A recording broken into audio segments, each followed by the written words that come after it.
Chapitre 1er. Higgins caressa avec amour la robe rouge de Princesse d'Afrique. Une superbe rose de son invention. En cette fin d'automne pluvieuse, l'ex-inspecteur-chef de Scotland Yard se consacrait à l'un de ses plaisirs favoris, l'entretien de sa roseraie, où il se livrait à de subtiles expériences nécessitant doigté et tendresse. Si Higgins avait quitté le Yard, où on lui annonçait pourtant la plus brillante des carrières, c'était pour s'adonner aux véritables joies de l'existence. La lecture des bons auteurs, l'attente sur la pelouse, les longues promenades solitaires dans la forêt et la contemplation d'un feu de bois. L'ex-inspecteur-chef habitait un ravissant cottage du Gloucestershire, édifié dans un village paisible portant le nom de The Slaughterers. Les assassins. La demeure aux fenêtres du XVIIIe siècle, aux toits d'ardoise, aux murs de pierre blanche, aux porches soutenus par 2 colonnes, était le plus beau fleuron architectural de Slaughter-le-Bas. L'environnant des chênes centenaires, puissants et rassurants. Presque au pied de la maison coulait la petite rivière Aïe, qu'enjambait un pont de bois. Les cheveux noirs, la moustache poivre et sel, les tempes grisonnantes. Higgins avait une apparence débonnaire qui en avait abusé plus d'un. Trapu, un peu pâteau, l'ex-inspecteur-chef avait le don de se déplacer sans qu'on l'entende, et possédait un œil malicieux qui avait fouillé l'âme de bien des criminels, trop sûrs de leur impunité, appartenant au signe du chat.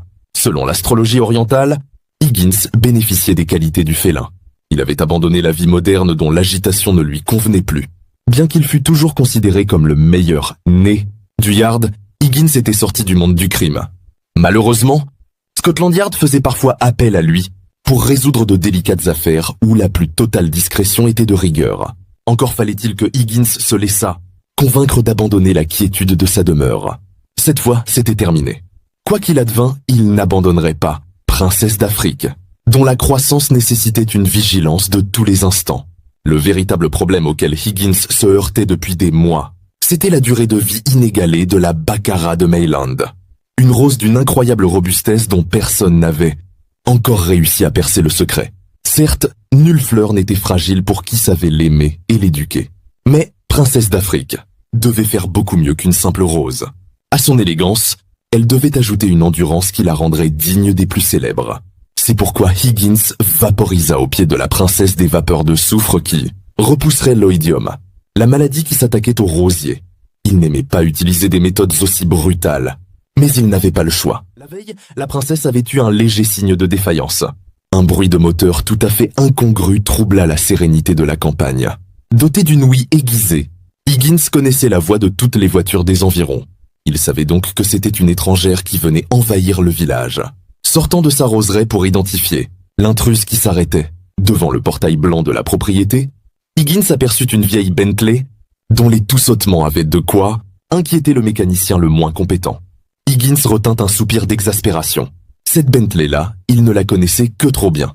À l'heure où l'ex-inspecteur-chef s'apprêtait à étudier un savant mélange de pollen pour nourrir ses rosiers les plus délicats, il n'avait pas le moindre désir d'accorder une quelconque attention au propriétaire de cette voiture délabrée. Le superintendant Scott Marlowe descendit avec peine de sa Bentley. À 2 reprises, sur la route menant au cottage de son collègue de Scotland Yard, il avait cru tomber en panne. Ces incidents n'avaient fait qu'accroître l'angoisse, générée par la mission qu'il avait à accomplir. Connaissant le caractère plutôt difficile de Higgins, il ne savait trop comment entrer en matière. Ce dernier vit progresser vers lui Scott Marlowe, éternellement affublé d'un imperméable froissé. Le superintendant n'avait pas le moindre goût pour s'habiller. Comment pouvait-il supporter un costume aussi mal taillé, une chemise au col trop large et des chaussures aussi mal cirées? Higgins avait de l'estime pour Marlowe, en dépit de ses défauts vestimentaires contre lesquels il avait vainement lutté. Le superintendant était un policier consciencieux, bien qu'il accordât trop d'importance aux méthodes modernes.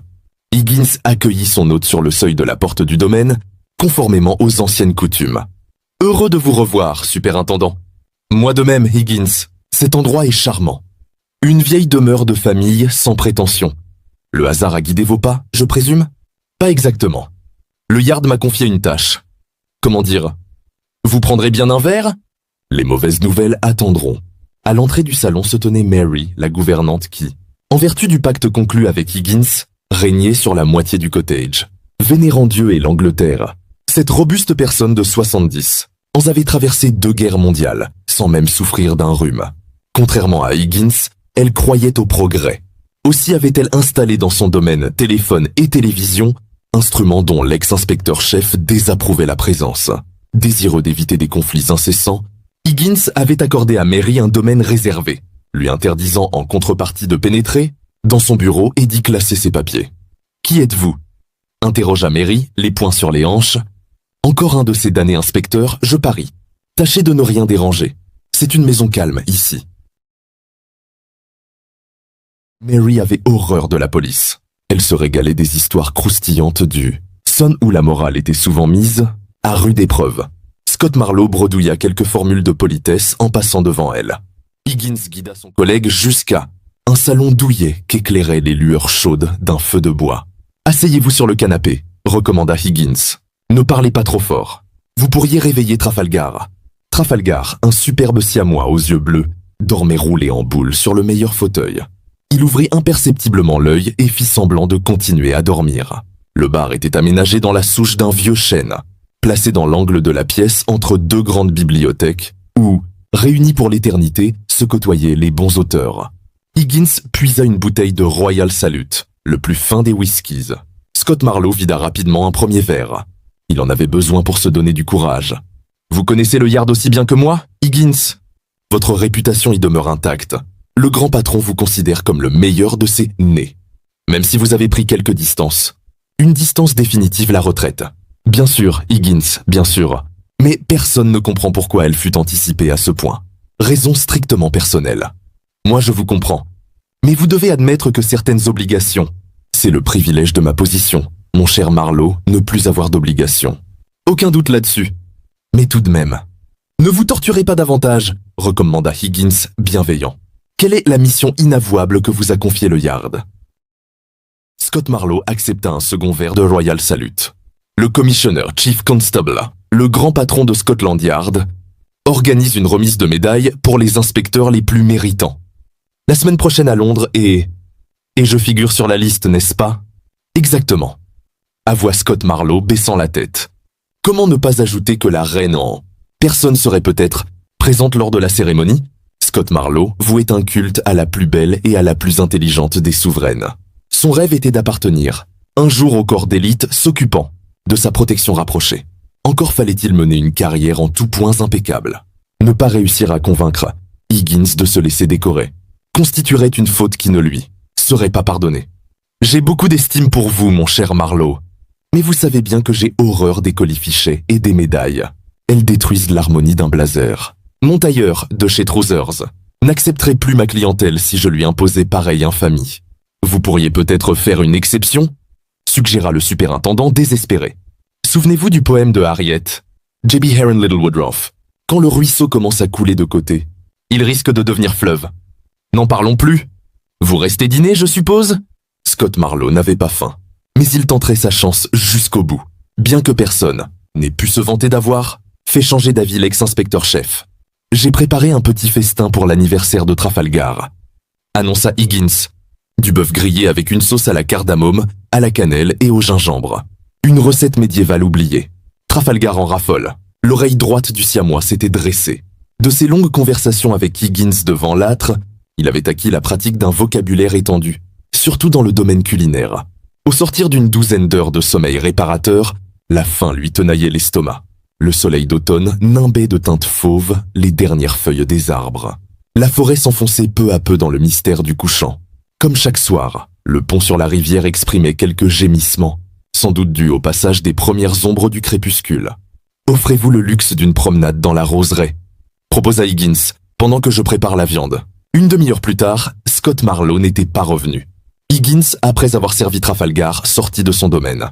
La roseraie était vide. Pris d'une inspiration subite, il se dirigea vers la cuisine de Mary.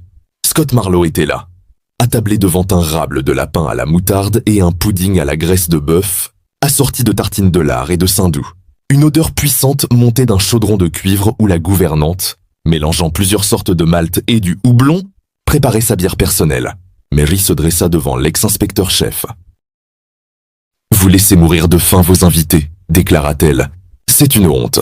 Même si c'est un policier, il a le droit de manger. Je me demande parfois si vous n'avez pas une pierre à la place du cœur. Il est beau votre sens de la justice.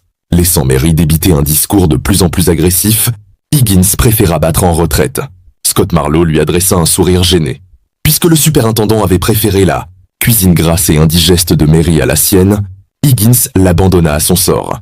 Revêtant un imperméable, il décida de ne rien changer à ses habitudes et de s'octroyer sa promenade quotidienne. À la nuit naissante, franchissant le pont, il s'enfonça dans la forêt, marchant sur le premier tapis de feuilles mortes qui étouffait les bruits. L'air était chargé d'humidité. Un vent léger faisait gémir les branches hautes des chênes et des hêtres. Les arbres avaient déjà oublié l'été, s'endormant dans la douceur humide de l'automne. Les plus vieux d'entre eux se souvenaient des chasses aux sangliers, du passage d'équipages rutilants, des cavalcades des chasseurs ou des rites accomplis par les magiciens qui venaient chercher le message des esprits au cœur des rares clairières. Higgins connaissait tous les chemins de cette forêt, épaisse où personne n'osait plus s'aventurer. Son adolescence en Orient lui avait permis de maîtriser la peur, de l'annihiler. Il avait acquis une familiarité avec les hôtes, invisibles qui peuplaient ces lieux où l'homme n'avait pas sa place. En s'approchant d'un des plus hauts chênes, que les bûcherons d'antan avaient surnommé le juge éternel. Higgins crut voir dans la pénombre un étrange spectacle. Il s'arrêta, interloqué. Ce n'était tout de même pas les contrariétés de la soirée qui pouvaient troubler sa vue à ce point. Il avança à petits pas, s'approchant du géant aux branches puissantes. L'ex-inspecteur-chef n'était pas victime d'une hallucination. À l'une d'elles était bien accrochée une corde au bout d'eux, laquelle se balançait très lentement un pendu.